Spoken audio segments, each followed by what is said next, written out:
Yes.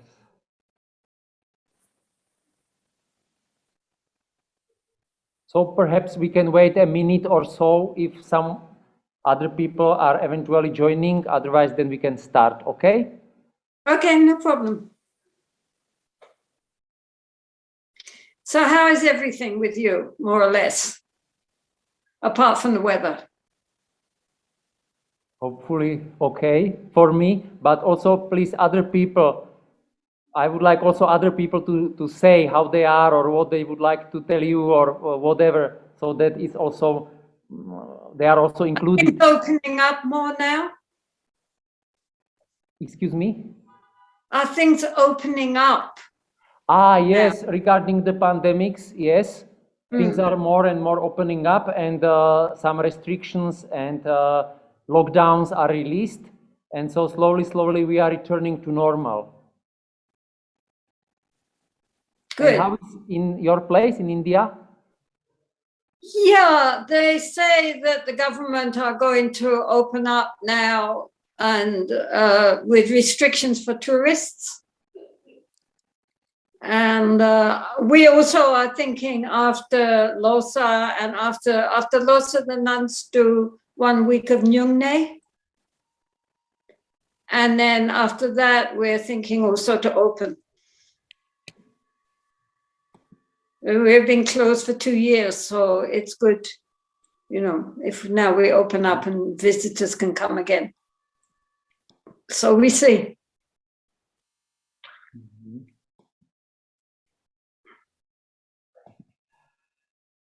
So then, dear friends, dear Dharma friends, let me open this Dharma session of questions and answers with Venerable Jetsunmou Tenzin Palmo. So I don't need to introduce her. We have met for a few times already in the past. So again, I would like to express gratitude on behalf of all of us that we have this good opportunity, good chance to listen to the Dharma, to precious Dharma teaching from Jetsunmou based on your questions. And so I will read as usually the questions and then Jetsunmou will answer. And so those who need translation, please join the interpretation channel. Thank you. So the first question is a question about the pure realm of Amitabha. It is said that when we reach Devachan, we will not be enlightened immediately, but at the same time, we will not suffer. We will not even be in a state of Arhat. It's a little confusing. Could you please tell us more about that? Well, of course, first of all, there's no suffering because one has a body of light. And so there's no sickness, no old age. Like with the celestial realms, you know, it's very pleasant. So there is no suffering there. And some people say that the body is androgynous, means it's not male or female. So then there's no sexual problems.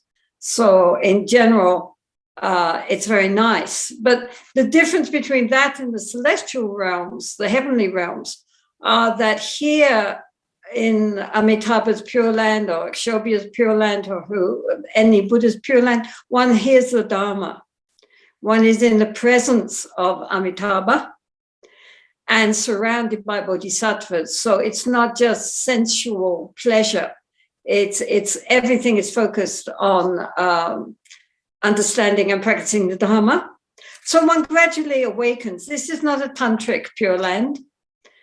And in the Mahayana Sutras, it takes a long time to finally become enlightened. And so also even in the Pure Land, it takes time, but all the circumstances are supportive. And in the meantime, at a certain point, one can send out emanations into the various realms in order to be able to benefit beings. One doesn't have to wait till one's fully enlightened to do that, because one's basic motivation is bodhicitta, to attain enlightenment for the sake of others. Then in the meantime, what one can do to help others, one will do.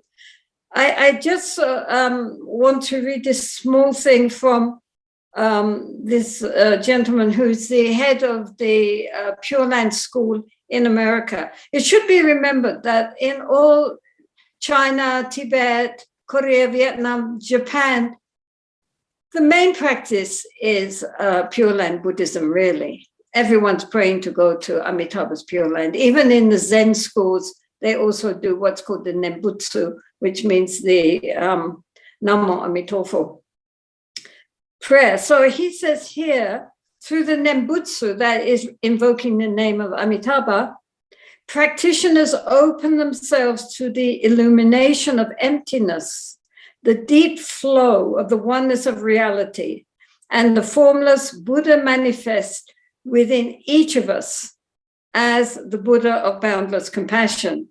So this mantra, Namo Amida Butsu, embodies both the bodhisattva vow of universal liberation and the Buddha's fully realized awakening. So the Pure Lands are an emanation, a projection of the mind of the Buddhas.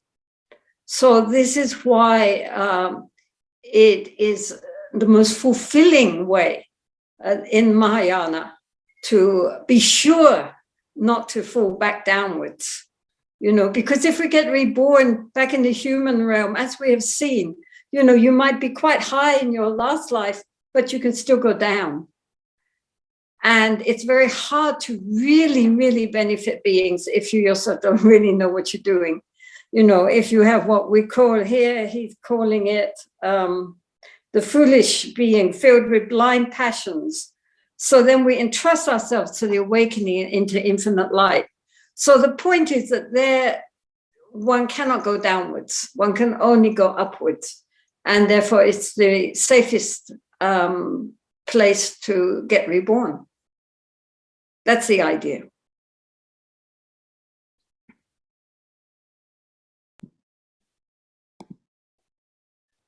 Thank you. And then second question. A question about tormas. Is making any offering tormas a part of Tibetan culture, similar to the altar, as you mentioned last time, or is it a part of Buddhism? Well, I mean, of course, the form that the tormas take with made of tsampa, of roasted barley flour with butter ornaments, right? I mean, that definitely is Tibetan culture. I mean, they didn't have roasted barley in India, and those butter ornaments would melt in 2 seconds in the Indian climate. So definitely that is something which was indigenous to the Tibetans. And in fact, you know, in retreat, well, you know, you can offer biscuits, right? Put a little pile of biscuits, that's enough. It's the offering which counts, not the shape, right? The form is not so important. That is just their part of their tradition. But really and truly, it's the offering of some kind of grain, So biscuits are fine. I mean, you can get little round biscuits and just pile them up, you know, but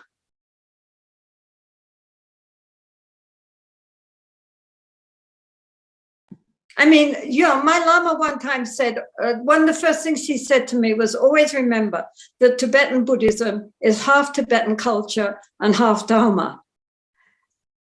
Just don't throw out the Dharma while you're throwing out the culture, right? But of course, every country that Buddhism has gone to has adopted the culture of that country. So you have Chinese Buddhism, Japanese Buddhism, Thai Buddhism, and so forth, and Tibetan Buddhism likewise. And so it's very important to recognize, you know, what is really just something which felt comfortable to the people where Buddhism was introduced. They already had their own culture, and then Buddhism came along and adapted itself. The Dharma stays the same. The Dharma doesn't change, but the outer form is very adaptable. And sometimes Tibetans don't know the difference. So they make a lot of fuss about something which really is just Tibetan culture, not Dharma at all. But because that's something which they identify with. So they think it's very, very important. They don't understand it's just the way the Tibetans did it. It's not the way all Buddhists do it. Yeah, sorry, go on. Thank you. To be, why is the perfect shape of Torma so important? I have the experience that two lamas from the same lineage made the same Torma slightly differently. Exactly.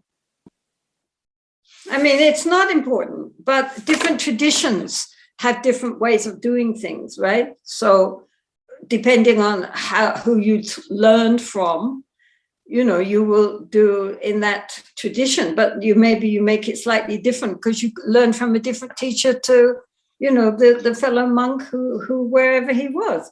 So, I mean, I think it's very important to recognize that it's very nice to carry on their culture for them, but really that is nothing to do with actual, practice of Buddhism. These tormas are just offerings and receptacles for the deity to manifest.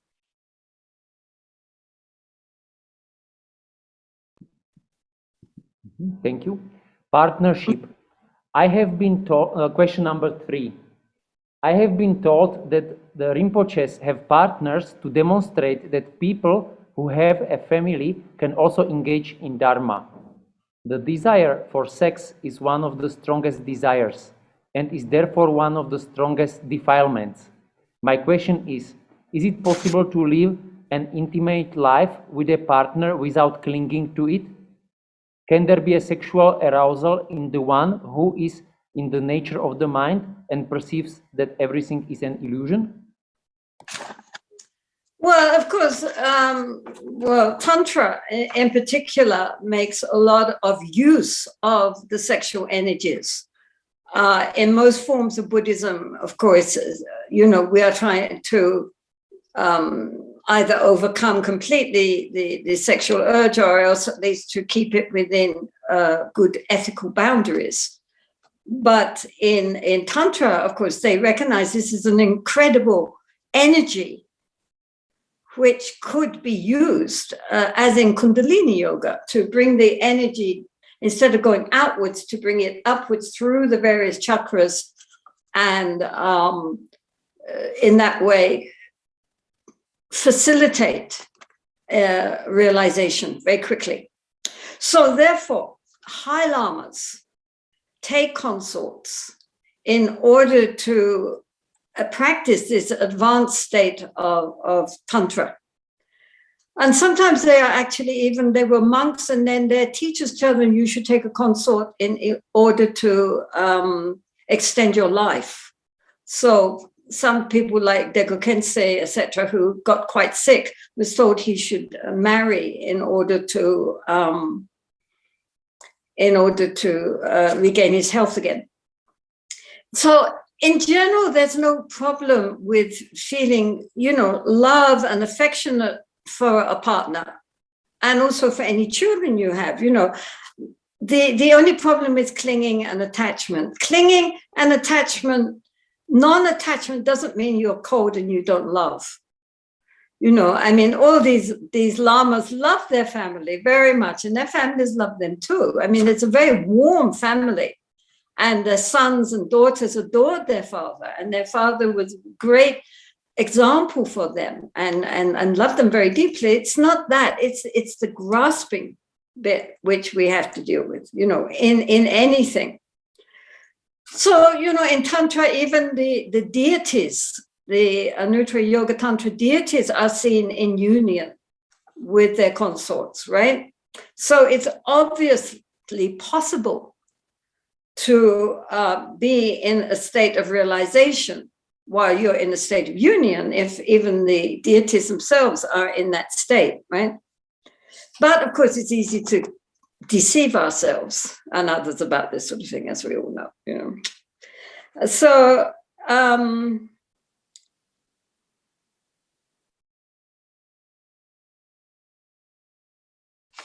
Yeah, I mean, unless you are really very well trained in this sort of thing, genuinely well trained, I think it's good not to try to kid yourself that you're a great tantric yogi just because you have sex. But so I think for everybody, it's very important, first of all, to have very ethical sex, which does not cause any harm to anybody. And it, best of all within marriage, and staying faithful within that, and just, you know, not worrying too much about it. I mean, the problem is only the grasping mind. So if one can just enjoy sex with, if you're not a monk, and stay faithful to your partner, give lots of love to them, bring up your children as well as you possibly can, be a good example to everybody, be kind and be good, and then that's enough. Don't worry. You know, I mean, the Buddha himself, even in the Theravada, had many advanced students who were married. He didn't tell everybody they have to become monks or that sex is wicked and sinful. It's not like that at all.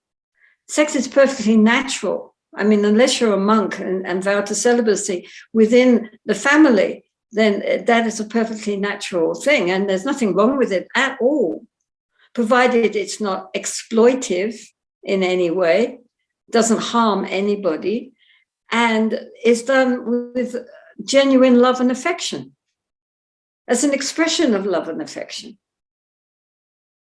Then it's okay, no problem.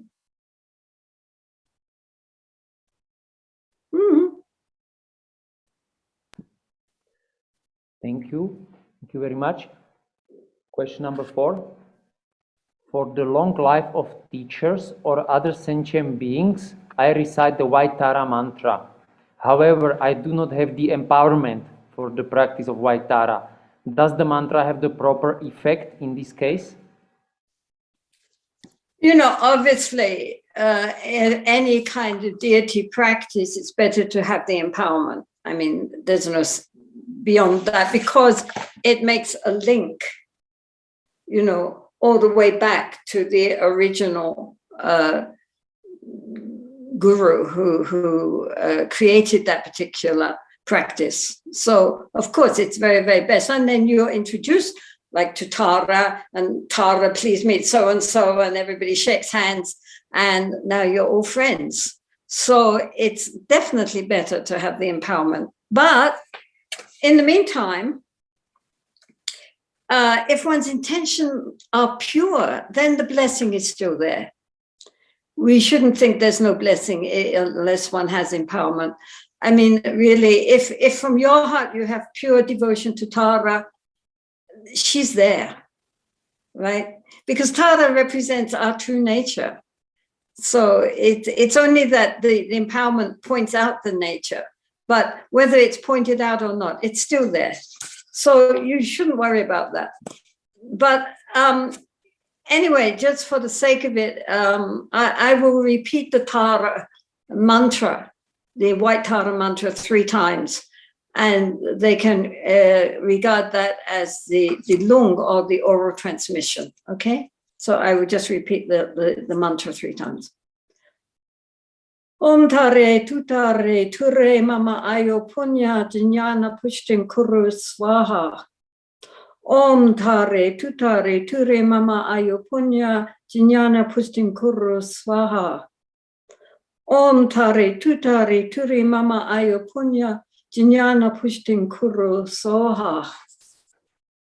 Okay, so that's the long. It just is, I got it from somebody who got it from somebody who got it from somebody, all the way back to Tara. So in that, it gives you permission to say it, at least. And the important thing is the devotion. If you have devotion, she's there right with you, right standing there in front of you. No worries.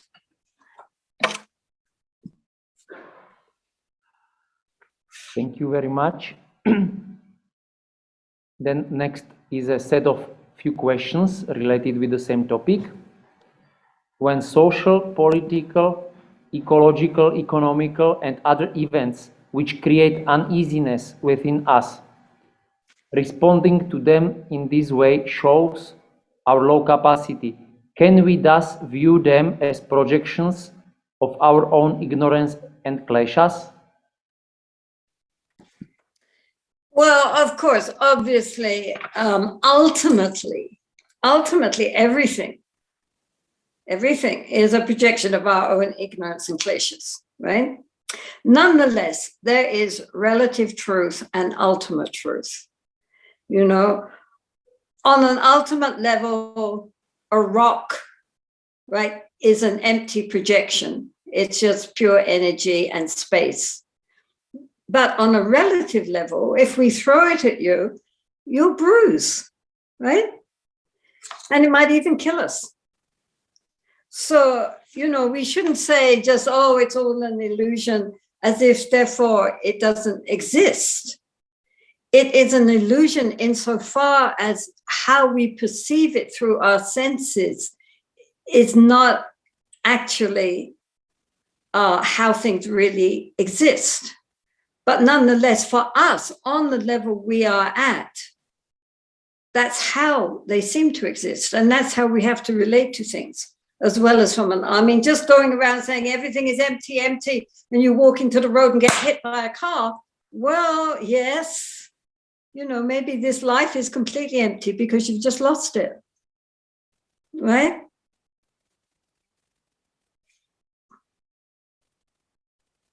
So we have to understand there is ultimate reality, but there is also the relative reality in which we exist. So the two go together. It's all a projection, but while we're projecting, we believe it.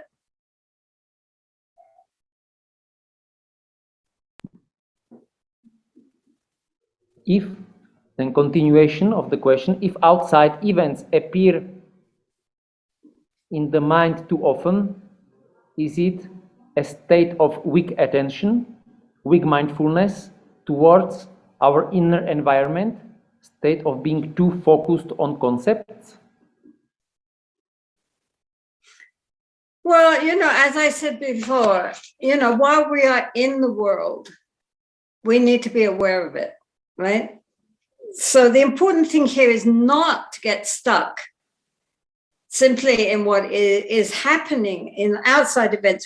We need to be aware without clinging and without judging everything. You know, I mean, the point is that everything we see, we either like it or we don't like it. We think it's good or we think it's bad in accordance with our own judgments. So in other words, our minds basically should be non-stick, right? Like Teflon. Nothing, usually when we see something, we adhere to it, we cling to it. So what we need is a mind which it's the thoughts and feelings, they pass by, but they don't leave behind any residue. You know, they just disappear into space. So then observing sights and sounds and tastes and touch and everything, endlessly churning them in the mind, that's the problem. So instead of endlessly following our thoughts, we should try to keep ourselves in the present moment and just observe from moment to moment what is happening in the mind, not judging it or trying to change it, especially during formal sitting, but just knowing what's going on in the mind and how much we are indeed projecting out not only our outer reality, but our responses to that reality. This is the problem, that we get caught up in the past, in the future, going round and round and round with our judgments in the present, but we're not really conscious of what's going on in the mind at that particular moment. That's what we need to do, is to be with what's happening in the moment. So then, you know, whatever happens, we don't have to think, oh, this is good or this is bad. It's just what's happening.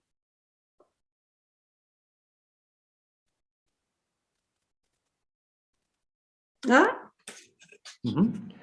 Can these states of mind lead a Buddhist person towards engaged Buddhism or even radical Buddhism? Yeah, I mean, many high lamas and many high masters are very active.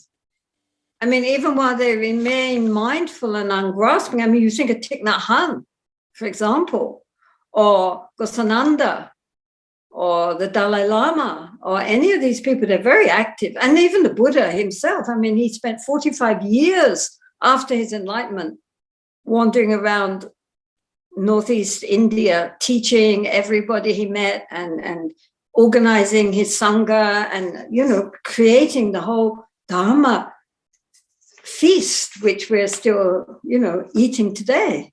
You know, he wasn't just sitting there spaced out going, oh, you know, I mean, he was a very active guy. My own Lama, Kampa Rinpoche, he also, when he left Tibet, he had all these lay people as well, the monastery, and he settled them all. They all built houses. He trained everybody. He was an artist. He trained everybody painting, wood carving, weaving carpets. I mean, everybody was very active, and he was running all over the place, but he was completely centered. I mean, he was the most totally present person you could meet. But he didn't, you know, he had tremendous social outreach. So many of the great masters have, you know, they have to build their monasteries, train the monks, teach the people, and nowadays wander all around the world, you know, creating Dharma centers. And you know, also many of them have started social projects and encouraged their students to engage in various social projects, going out into villages, helping the people, starting schools, starting hospitals. Oh, yeah. I mean, you know, there's no reason. I mean, if you cannot be aware and conscious unless you're sitting on your cushion, then you don't know what it means to be aware and conscious, isn't it? I mean, we should be able to be consciously aware under all circumstances, right? And with our desire to benefit many beings, then also as much as possible to engage in social outcome, you know, as much as is feasible. No, I mean, you know, lots and lots of great masters are also very great social activists at the same time. Why not?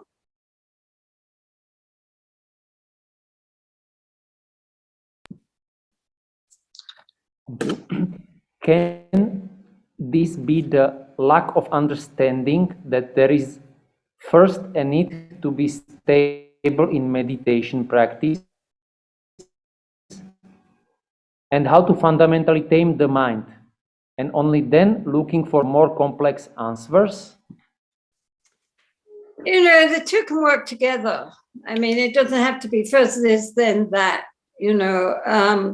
Of course, the Buddha himself recommended first we have good shamatha, calm meditation to make the mind clear and calm and centered.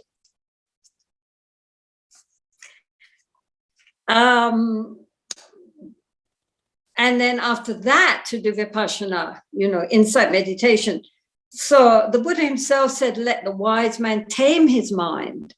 A well-tamed mind brings happiness, you know. So he definitely did that, but still the two can go together and can support each other. And a calm, quiet, clear mind allows us to see more clearly what is going on inside ourselves. So the two go together. I mean, as our shamatha gets deeper, then also our insight begins to arise, because, you know, once the pool is, you know, the mud has settled, then the pool becomes very clear, and then you can see all the things going on in the pool, you know, all the fish and all the rocks and all the rubbish. It hasn't gotten rid of the mud yet. The mud's still there, but we can see it more clearly now.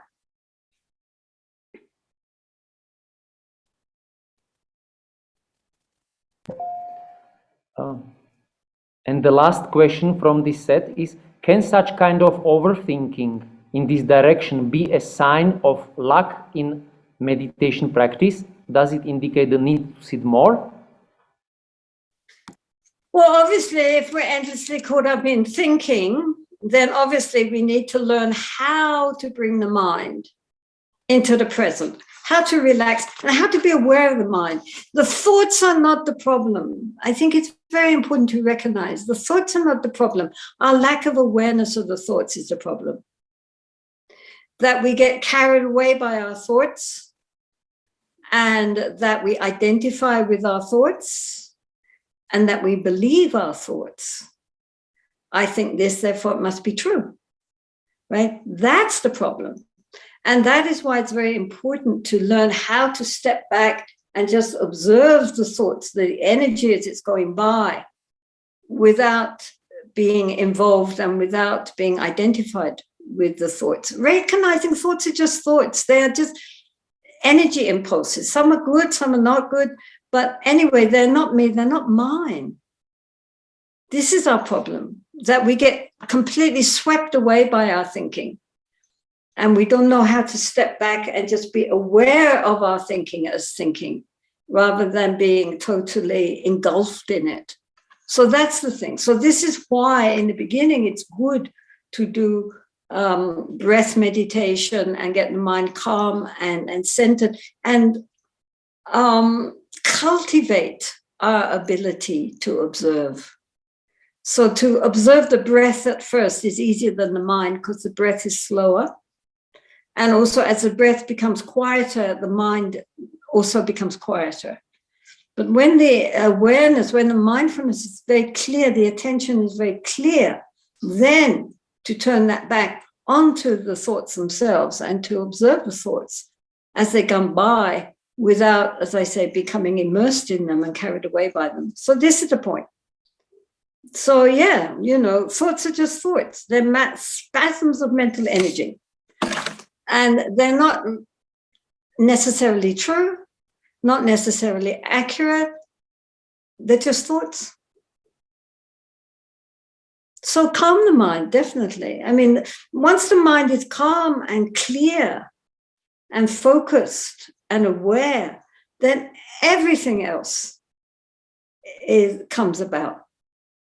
If the mind is just spiraling out of control and we're not observing it, then any practice we try to do, we cannot accomplish.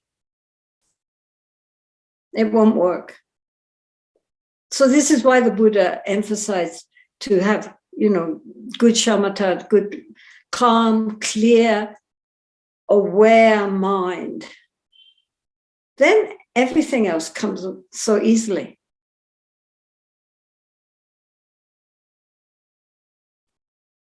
And in this day and age, when everything outside is so frenetic, it's more and more important to have an inner poise, inner presence.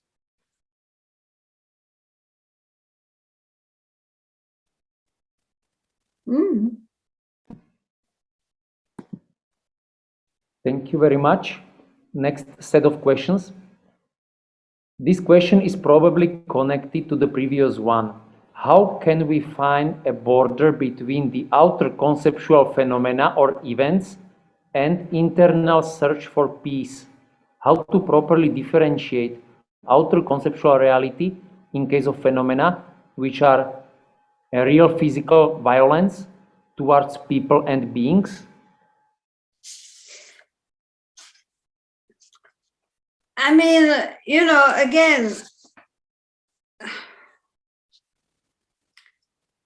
there's the ultimate reality, right? There's the unborn, non-dual nature of consciousness, which we all have. But there's also the relative truth of our conceptual reality. So we need to rest the mind in our awareness and observe whatever appears to us as sights and sounds and taste and touch, whatever impinges on our sense organs. Don't cling to it and don't reject it as sense stimuli. Just know it, right? Just remain inwardly spacious and aware and present, because outwardly everything's like crazy, but inwardly we can be poised and we can recognize all these sense stimuli as they appear. So then we respond spontaneously to whatever presents itself without getting caught in mental prevarication. This is the important thing. If we are inwardly still and present and openly, spaciously aware, then whatever craziness is going on outside, we are not involved with it. And also our mind becomes much more quiet, and then we're not caught up in all this inner turmoil either.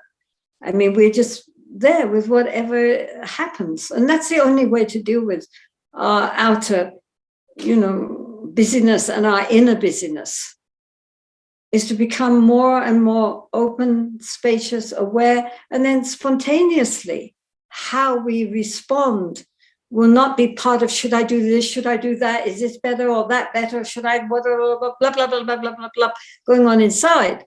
We just naturally know what to say, naturally know what to do. And others might think that that was very skillful, but actually it just was a spontaneous manifestation of what is actually our innate wisdom, which we all have, but which normally gets covered over so we don't see. Then it becomes very simple. The whole point is to simplify. Don't get too complex. All the practices, especially in Mahmud Dzogchen, it's all about simplifying and becoming natural and not clinging. So when you meet great masters, they are so sweet, but they're very simple, right? They're not in the least bit complicated. They're almost like children, but in a good sense, not childish, but childlike, innocent.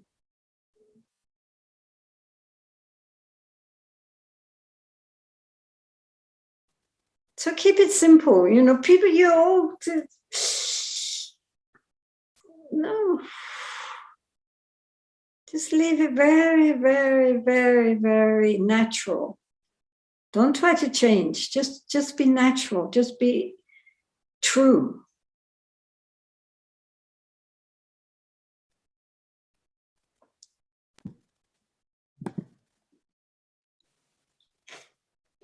Thank you.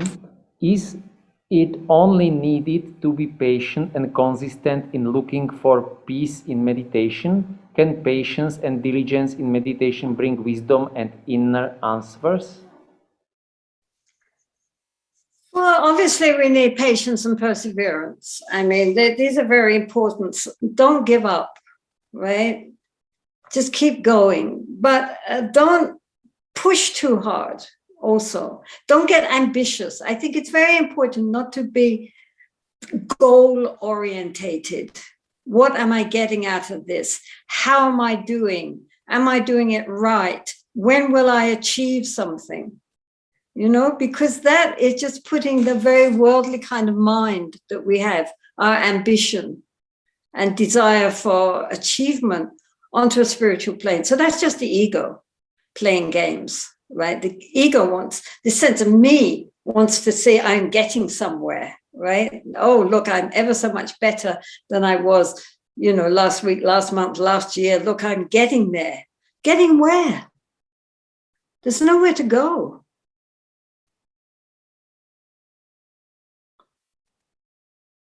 I mean, forget about enlightenment. Just in the moment, be here now, as they say. I mean, that's it. I mean, really try to not think, am I doing it right? Is this good? What am I getting out of this? When am I going to arrive? Right? It's not like that.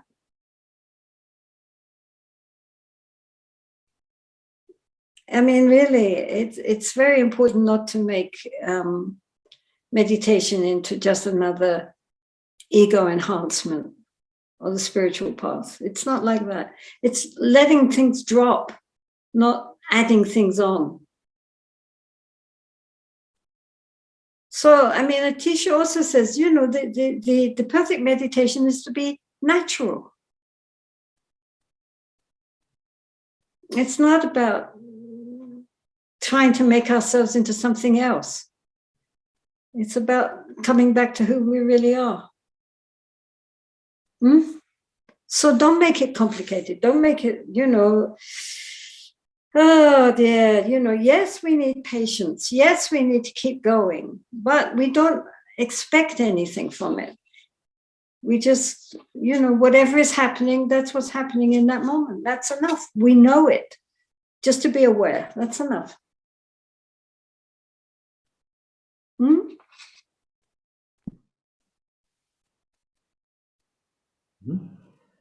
Thank you. Yeah, I mean, really, don't try to get anything. Don't even try to be calm and peaceful. Don't try to get anything, and don't practice with hope and fear. Right? Just practice, and then whatever comes up, that's what comes up, and that's fine. One day the mind is quiet, and we think, "Oh, that's nice. Now I'm getting it." Next time, it's completely crazy, monkey mind. It's all the same. It's just if we are conscious and aware and present and accepting, that's enough. Doesn't matter.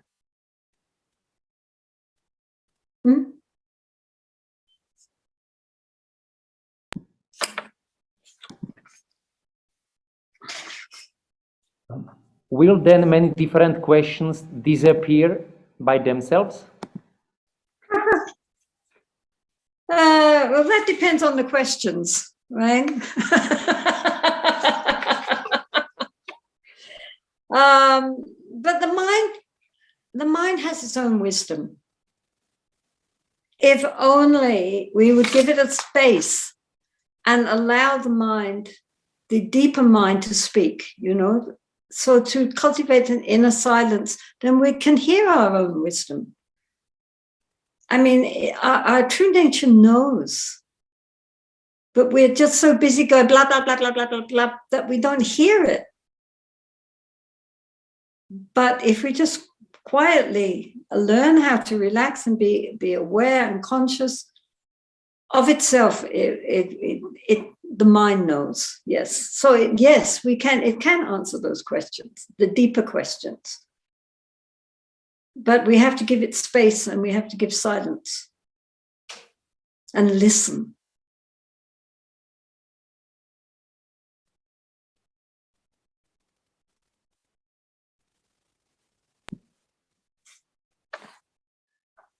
If a monk decides to go on a long-term retreat for several years, does he prepare his mind for life-threatening situations which can happen during the retreat?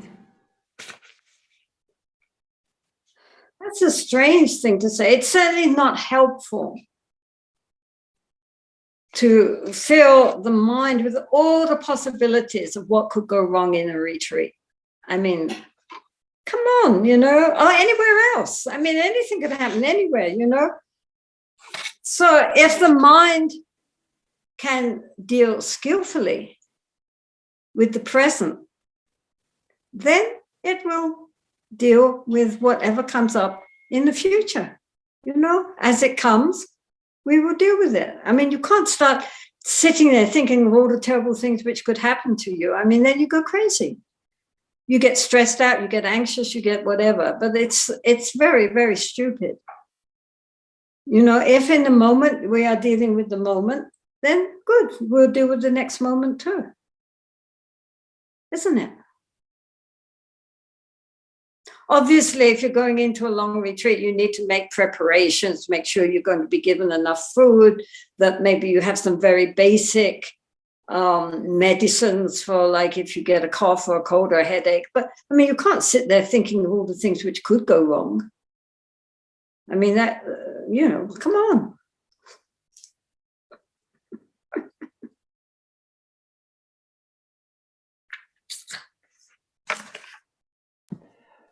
Or can he be in the present moment, here and now, to the extent that he doesn't have this kind of thought anymore because he has developed meditative skills to a high extent and knows how to control his mind, and thus is beyond concepts about the risks and fear of losing life? Well, I mean, honestly, if you're always filled with fears about accidents or losing your life, then it would be a very good idea to just sit down and look into the nature of those fears. You know, why is this kind of mind coming up? What's the root of these thoughts? You know, where is it? So this is not just about being in retreat. I mean, this is our basic attitude to life, you know. It's an anxiety that needs to be investigated, right? And transformed. I mean, honestly, if we are always worrying about what could happen to us, you could walk out of the door and be hit by a car. I mean, so then you don't go out the door. Because who knows? You know, you might walk down the street and get mugged. Well, then, better not walk down the street. I mean, you can't lead life like that, right? We have to just assume that probably you won't be hit by a car, probably you won't be mugged. And if you are, you'll deal with it when it happens. In the meantime, it hasn't happened, so why are we worrying? Right? I mean, people who are caught up in anxiety, especially about the future, they should look into the nature of that anxiety, not for the future, but right in this moment. Where are these feelings coming from? What is this fear? Listen to the fear. What is it telling you about the state of your consciousness?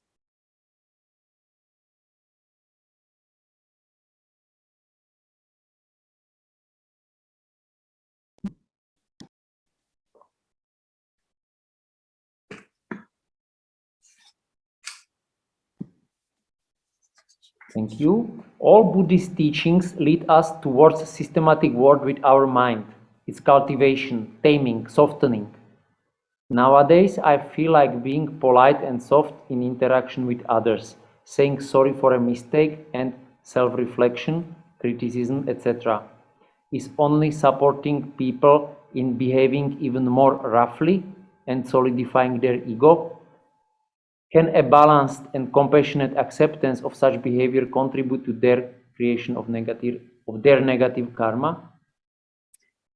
Well, Shantideva points out that ordinary people are called the childish, right? Because they are not in control of their emotions, like little children, you know.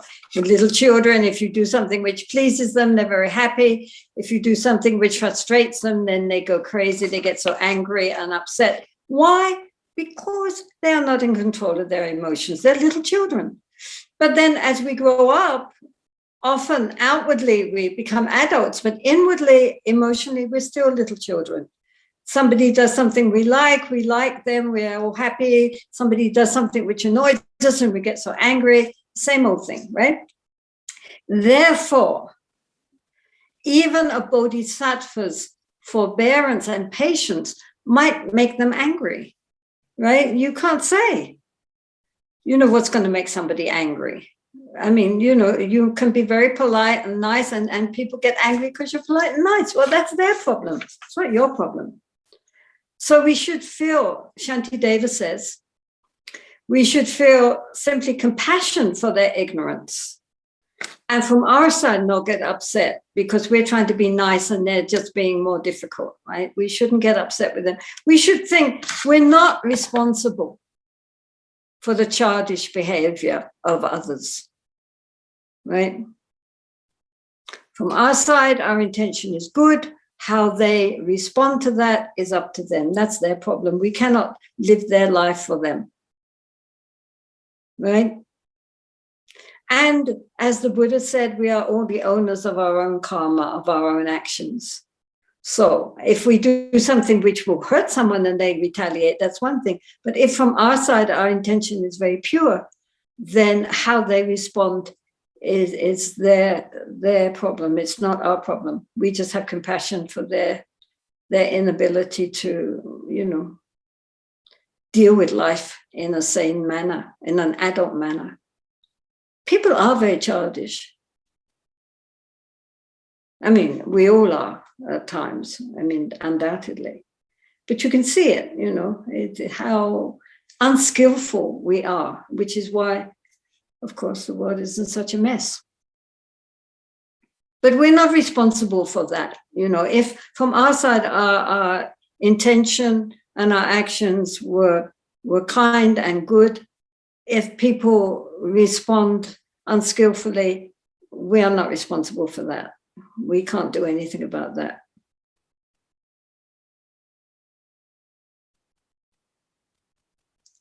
So that's the way it is, people are the way people are, we cannot, I mean, even the Buddha, people would criticize the Buddha and say bad things about him. And, the Buddha said, well, if you offer someone a gift, if someone offers you a gift and you don't accept it, to whom does the gift belong? And they said, well, to the person that gave it. And he said, okay, I don't accept your insults and your slander. So it's yours, right? So if we don't accept other people's bad behavior, who does it belong to?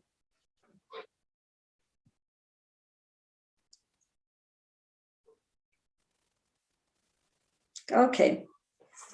Mm-hmm. Okay. Death is strongly tabooed in our culture. We are in situations in which family and doctors are trying to keep a very sick, inert person alive for as long as they can. Such people are kept alive in a kind of vegetative condition. If a person in this state rejects, for example, to eat, should his closest ones respect it or try to support him to eat and overcome his dislike?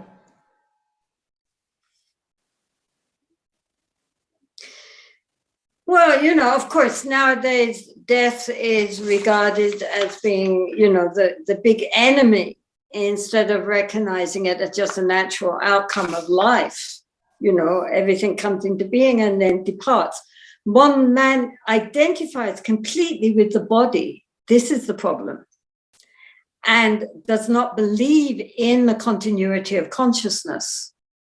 Doesn't believe in heaven or hell. What to speak of rebirth, right? So death is the end. It's a black nothing. So instead of seeing it as a gateway into a new existence, and probably much better than this one if one is sick and dying, right? Instead of that, the people are taught that that's the end. So therefore you've got to keep that person going for as long as possible so they don't end, because the end is the worst thing that could happen. This is why, psychically, it's very difficult for people nowadays to face death. They don't believe anymore in that you're leaving behind the body, which is just the guest house, but the consciousness goes on. I mean, and if you've been very sick and ill, what a relief to be free from this difficult body, I mean, actually, it's a time of rejoicing, not of feeling sad. So therefore, it's good if the family could accept that it's the right time for the loved one to depart. I mean, they can wish them well, say that they love them, but it's good to go now. Now go towards the light. That's fine. We love you. You can go. It's best you go. So anyway, so it's people who have had near-death experiences, there's so many books and so much out there now on these near-death experiences, people who nearly died and then came back. And almost all of them relate what an incredibly wonderful experience it was, the best thing ever happened to them ever. And how they felt that for the first time they were really alive. It was more real than our ordinary everyday seeming reality. And when they come back, they are so changed because they recognize what the meaning of life is really all about. And it's not about what they thought it was about, so then they are much more into spiritual things and also into helping others and trying to do something really worthwhile with their lives. So death is not something frightening. We should make friends with death, hug them, hello, death. You poor thing, nobody loves you. Well, we will love you. And, make friends with death. It's a great adventure. The best adventure in our lives is when we finally die. So definitely encourage, if somebody is in that state, then try to release them. Nothing worse than being trapped in a body from which there is no release. It's not a kindness. The kindness is to allow them to go, to keep going on their travels, not to get them artificially trapped.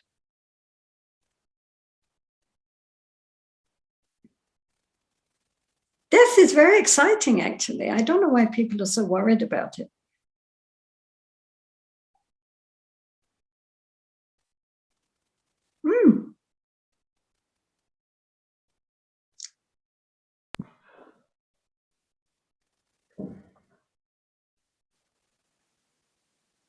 Jetsunmou, you are known for your activism, activities supporting the education of nuns from Himalayan areas and their full acknowledgement, acceptance from the side of monks. How do you manage to fulfill this intention compared to the past? According to the Buddhist teachings, how to be actively engaged in the process of change improvement in society? Well, let's think. Nowadays, the attitude, absolutely, the attitude towards the female potential is changing worldwide. And even within Buddhism, it is changing. It's slow, but it's changing. As women become more educated, then they also gain much more confidence and they also gain a voice. So, it's really... I mean, mostly, among nuns, the monks are happy that they now have, very well educated Dharma sisters.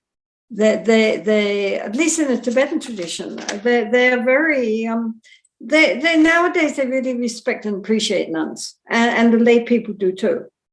So therefore, the nuns are able to go forward, and they're going by leaps and bounds. I mean, actually, they are quite surpassing our expectations of what they can do.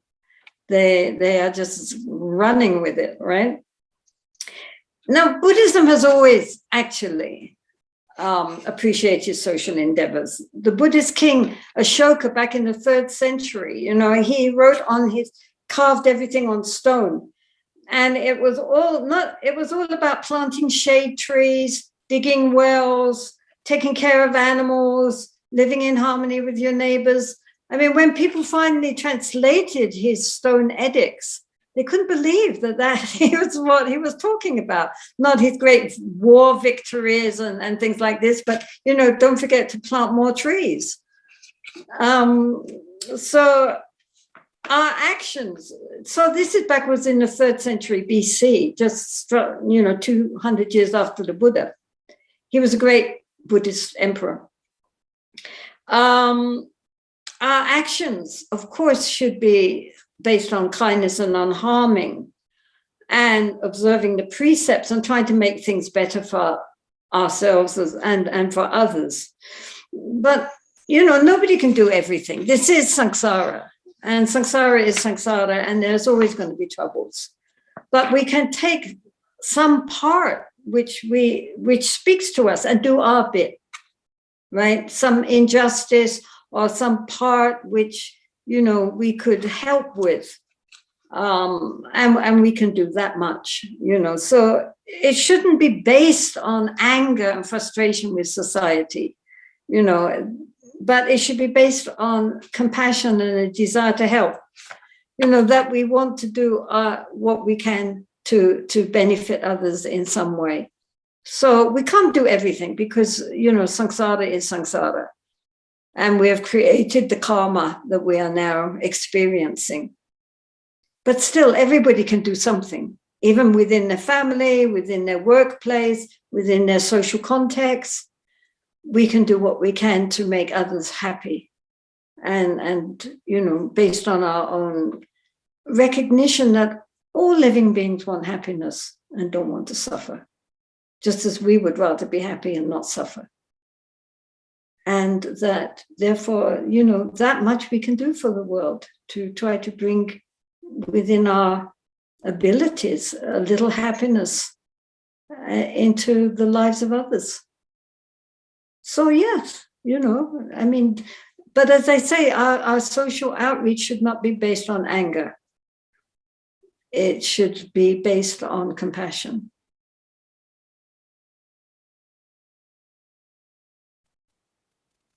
I mean, people can always get angry about social injustices, but there's always something to be angry about. And that just creates more aggression on the other side. It doesn't solve the problem. We're much more powerful if our motivation is based on wisdom and compassion.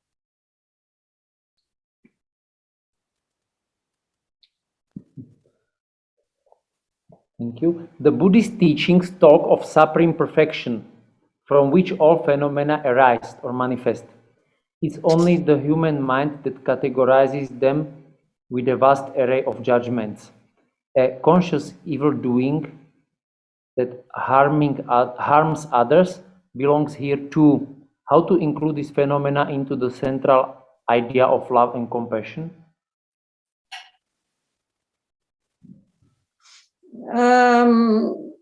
All phenomena, so the human mind has a conscious evil doing on the how can we? Well, you know, this is all based on basically on a kind of Dzogchen view from the point of view of ultimate reality, where, you know, dog shit and the pizza are equally delicious, right? So if you're at that level, fine, right? The essence of our negative emotions, such as anger and lust, is a very powerful energy wisdom. This is the basis of Tantra. That it's not just a matter of something purely negative. The essential nature is something very powerful, very energetic, but it's got distorted and becomes our negative emotions, our kleshas. But in its essential nature, it is pure wisdom. So this is the thing. In its essential nature, it's pure. All our negative emotions, right? So that's why also the kleshas, the negative emotions like anger and lust and jealousy are also included in the mandala.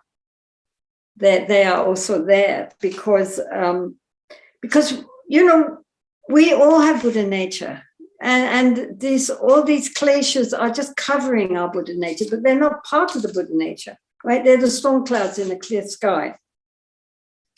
So I have here a quote which says, primordial goodness goes beyond conventional notions of good and bad. It lies much deeper than conditional personality, and which is always a mixture of positive and negative, our ordinary negative.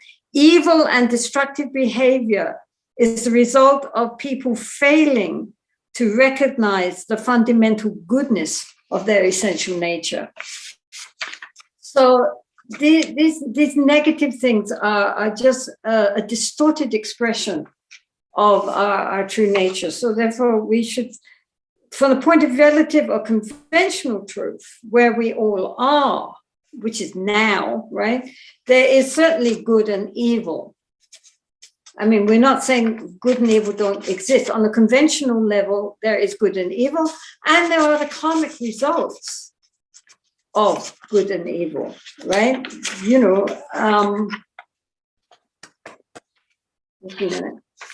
right? So they're the karmic results of our actions of body, speech, and mind, depending on the roots of our good and bad. The Buddha said that karma is intention.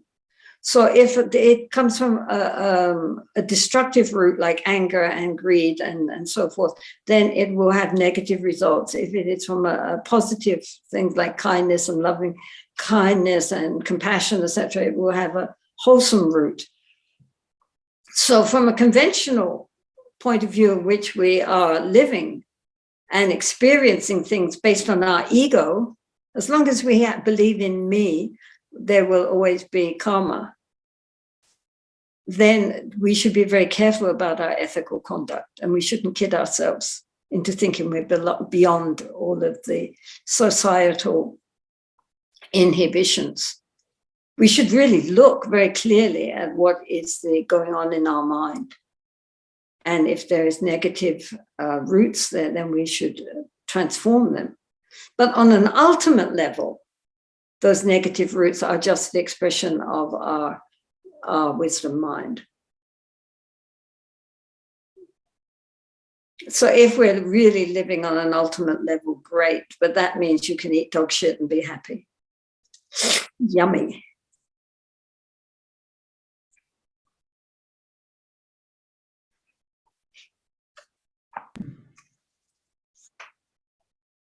I mean, remember that Angulimala, even in the Theravada Sutras, Angulimala killed 99 people or 999 people, depending on your sources, but he became an arhat in one lifetime. Right? So as soon as he gained genuine ultimate realization, the karma just fell apart away, even though he had killed so many people. It's the ego which is holding it.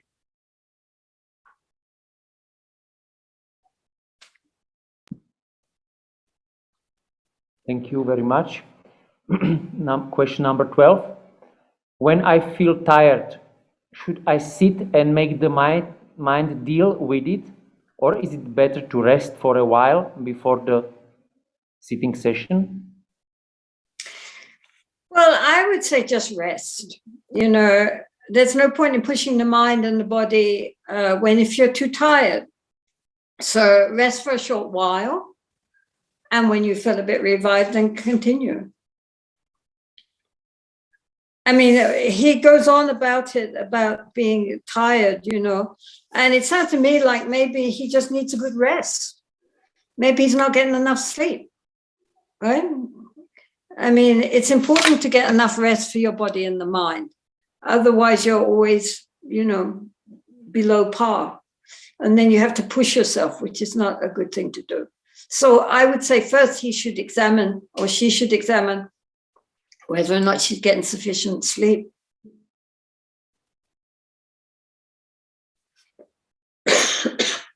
I mean, just something basic like that, you know, you might just be tired because you're not sleeping enough.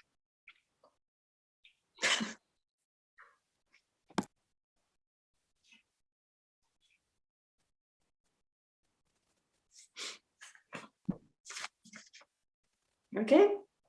Okay, so that seems to also answer the question 12.2.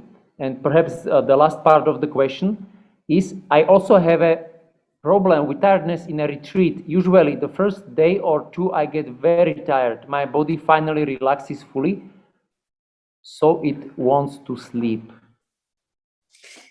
Yeah, well, I mean, apart from making sure that you sleep first, you know, and that you're really relaxed and rested, then if one continues to feel drowsy during meditation, I mean, then you have to, that is called sinking mind.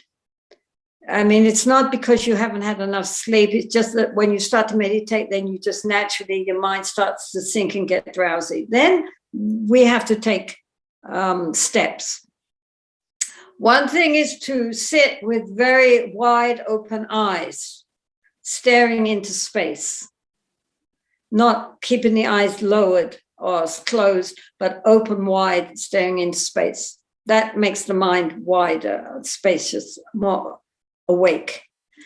Also, one can visualize a light here, a bright light, and that also brings up the energy to being here, you know, so that also can help to waken us up a bit. Milarepa, you see it on those tankas which show the life of Milarepa. One of them, he's sitting, and on his head he has a candle, a lighted butter lamp. Because, you know, if you have a lighted butter lamp on your head, you're not going to fall, you know, you're going to be sitting very nicely. So one friend of mine, she had a little bowl of water, which she put on her head. She didn't dare to put a candle in case she got herself a light, but she put a little bowl of water on her head. So the same thing, you have to sit very carefully. Because if you start to doze, then boom. Somebody else, a meditation teacher, meditated on the edge of a well. right? So he was sitting on the wall of a well, a deep well, to meditate. And again, that, causes you to be very conscious. You're not going to fall asleep if you're sitting on the edge of a well. And if you still feel very tired, get up, walk a bit, go outside, look at the sky, look at nature. Just try to revitalize the mind, right? So just these things, it's very important that, sometimes people go into very deep states of being very calm and very quiet, but it's really just because the mind has sunk. And maybe from a Dzogchen point of view, it's in the alaya consciousness. So this is not good. The mind should stay very clear and alert. We should feel we're waking up, not that we're going to sleep. And at the end of the meditation, even though the mind is quieter, it should feel very alert, very clear, not very drowsy and kind of sleepy. So anything that you can think of to make the mind more alert and sometimes in Dzogchen they shout bang and fall back, right? And that wakes you up if nothing else does, right? Get the mind alert, awake. Don't fall asleep.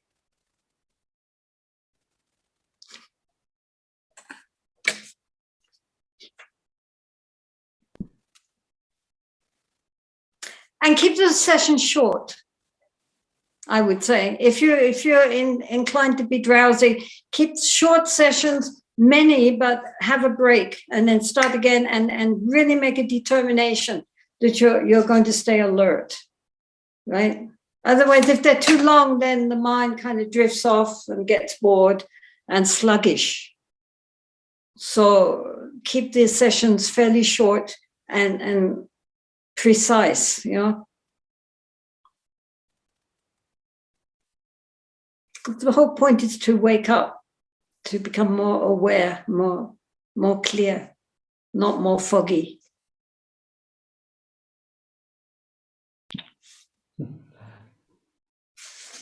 How can we talk to children about death and impermanence in a soft way? And what if we are among people that consider it a taboo? So again, back to death. Children can experience death with their pets, with animals, because animals don't live that long and often animals die. So explain to the children that, we are all on a journey and eventually we have to leave and start again somewhere else. It's all part of the journey. Explain to them that everything is changing all the time. Look at the river, how the river is endlessly flowing and it's changing moment to moment. And say to the children, look, you're getting bigger moment to moment. Everything's changing. Look at the photos of you, how you looked last year or the year before, how little you were. Now you've gotten so much bigger and you've completely changed. Everything's changing, It's natural to be born. It's natural to live for a while, and then it's natural to depart, which we call dying. But it's all very natural. You shouldn't hide these things from children, really. It's a gateway to another life. So actually, it's a great adventure. We shouldn't think of it as something fearful. We learn to think of something fearful. I mean, I was brought up as a spiritualist. So therefore, every week we had seances in our house and dealt with people who had died before us, etc. So from a very early childhood, I was very used to the idea of spirits all around us and people dying and then carrying on into new kind of lives. So as a result, I grew up without any fear of death because in our house, we talked about death all the time and what was going to happen next and so forth. It wasn't a fearful subject. We are taught to be fearful. It doesn't mean that we naturally have to be fearful. I'm not fearful because I wasn't brought up being fearful. death was an everyday, topic of conversation. It wasn't anything frightening.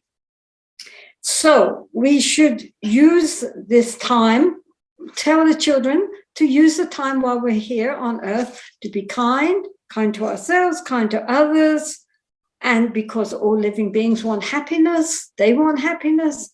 All living beings want happiness, not just humans, but animals and insects. All beings want happiness and don't want to suffer. So, and also we should understand we cannot hold on to people forever. We cannot hold on to possessions forever. We have them for a short time, then we have to let them go, right? So it's nothing to be afraid of. Death is not something to be afraid of. It's a new beginning. And so if, for example, their animals die or something, then you can bury them, can say some prayers and wish that they should have a happy rebirth and so forth, and give them a positive idea of what happens next. Don't frighten them. If you don't frighten them, they won't be frightened. And that's a great gift, not to have a fear of death.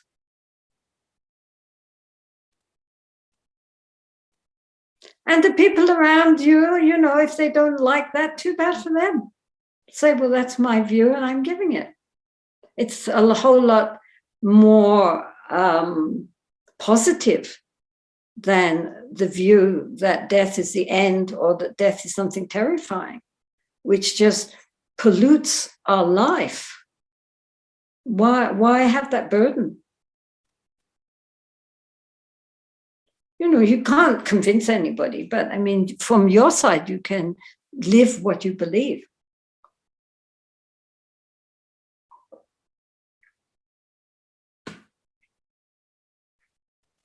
Sometimes if you get people talking about birth, death, and rebirth, it's quite interesting because they start coming out with all sorts of things. People who never talk about this sort of thing. Maybe if you start the conversation, it opens up. I mean, when I was working in the West, I found that people, in the office and elsewhere, they were the ones who wanted to talk about these sort of things. Because normally they would never speak about it, but now suddenly they felt it gave them permission. Especially knowing as a Buddhist you believe in rebirth, then they start telling you about all the places they thought they had been in their last life. I've always been very drawn to Scotland. I think in my last life I must have been Scottish. Now that's funny you said that, because I felt that when I went to Greece, I felt an immediate sense of recognition. Do you think I could have been a Greek last life? I mean, and everybody suddenly started giving their ideas of where they're going to be. And I said, well, it doesn't matter where you were last life. How are you using this life for where you're going to go next? Oh, yes, that's the point, right? And it opens it up.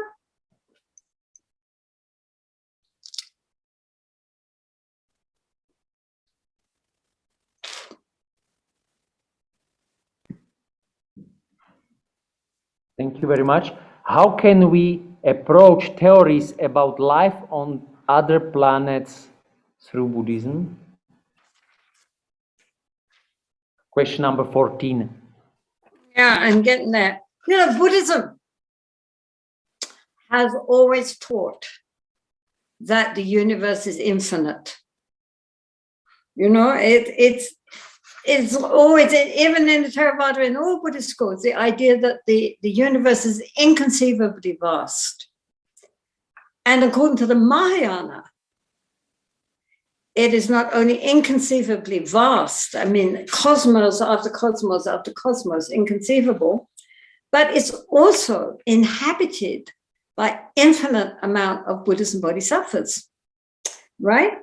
In all the world systems, there are infinite Buddhas and Bodhisattvas. And so, and in some Mahayana sutras, it says how they can help us. They can, if we have faith in them, they are there for us. So there's no problem with theories of life on other planets. There's so many other planets beyond thought, However, we are karmically linked to this earth system. So this is why we get reborn again and again and again on planet Earth. but other beings get, have their own planetary systems. So yeah, I mean, Buddhism has always believed in infinite life throughout the universe.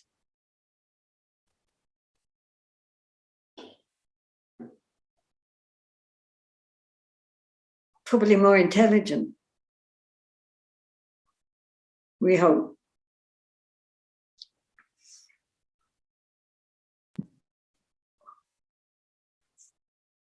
When acting consciously, we are acting on the base of an intention. While being overwhelmed by strong emotions of happiness or anger, since they are gross, I don't know with which intention I am responding. Is the emotion part of the intention? Or can a strong emotion block time before acting when we are supposed to have awareness of our intention and to act accordingly with awareness?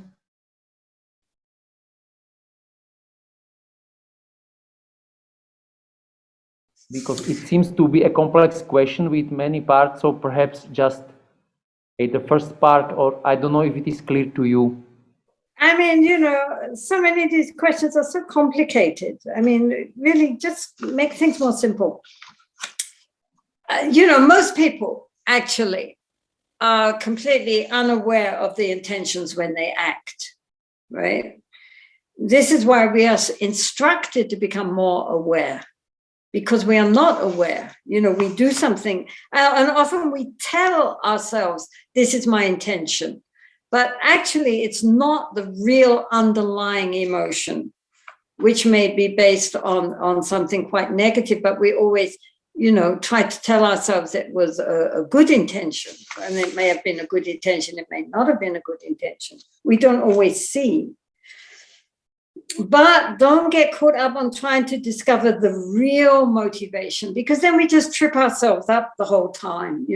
Oh, is this the right motivation? Was that really this? Was it really that? Strong emotions, influence us and even become the intention. So that's why we have to be conscious the whole time during, just don't get too caught up in always trying to think what was the real motivation behind all this, because, then you just end up, just, so tight. Just relax. And as we become more aware, as we become more conscious, then our true motivation begins to emerge. And also we are not swept away by all these strong emotions. We can see the emotions. We can recognize the emotions. We're not swept away. That's the whole point of being aware. And there's also the point of learning how to be aware during formal sitting, so that we get those awareness muscles strong, so that when we need them, they're there. We are now able to be strong in the midst of all these whirling emotions. And we can see very clearly what's going on in the mind. So it's good to learn how to be aware and clear during times when we are not emotionally involved, so that we get the practice to be able to deal with it when we have more strong emotions coming up. Do you understand? I mean, we start from something simple, like sitting in meditation and practicing being aware. And gradually that gives us the ability, the strength to be able to maintain awareness under all circumstances. I'm not worried, I mean, just if we have very strong negative emotions, to recognize that and then, deal with it in whatever way we've been taught how to deal with negative emotions. I mean, otherwise you just get yourself all in, just relax and just look at the mind. mean, even the, Milarepa, the Buddha, Guru Rinpoche, Atisha, everybody said the essence of the practice is to observe the mind. So that's what we need to do, is learn how to recognize whatever is coming up as it's coming up, and then we can deal with it intelligently instead of being swept along.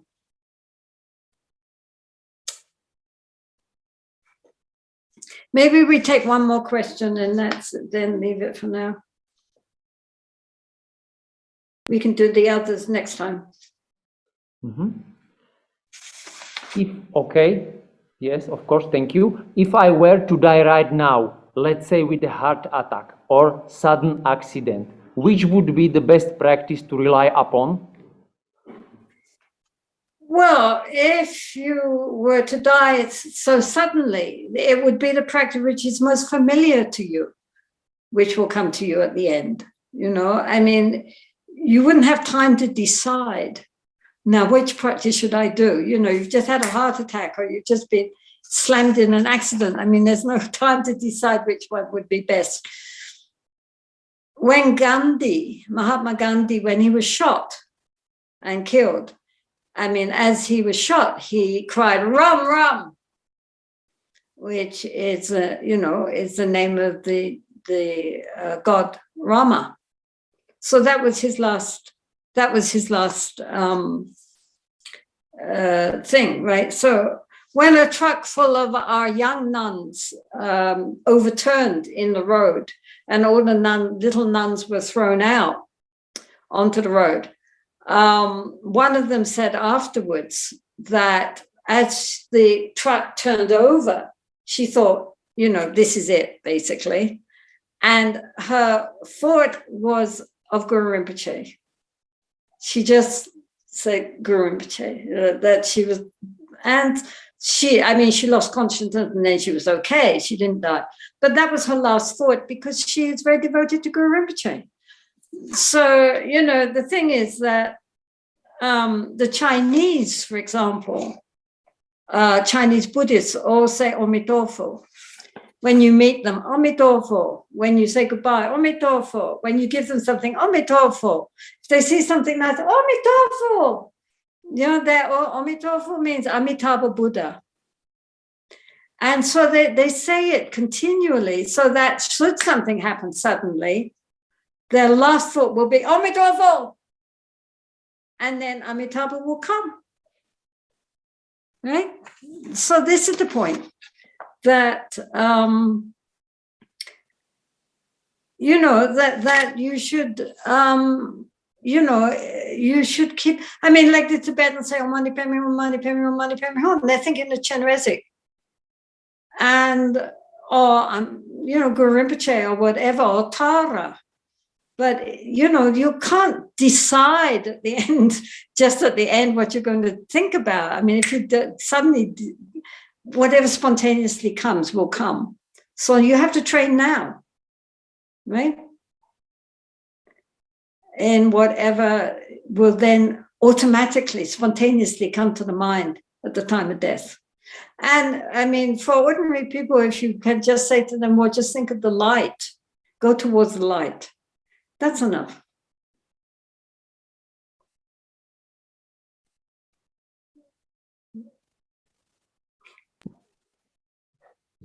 So, dear Jetsunmou, thank you so very much for your kind answers and for our time that we have had together. And so we are very grateful. So we hope there will be a chance or occasion to continue our session, perhaps in the future. So again, perhaps on behalf of all of us, thank you so very much.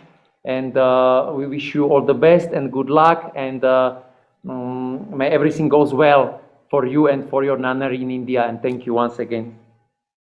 Well, thank you, Lucas, and thank all of you. And really, I wish all of you the very, very, very best for this coming year of the water tiger. May it be very auspicious for you and for the whole world at this time. And it seems that in March, everything is going to be more open up. So that is indeed the new year coming. And so may all be well for everybody. So I hope to see you again at some point. We will see in the future. You can save these questions which we haven't dealt with. Okay.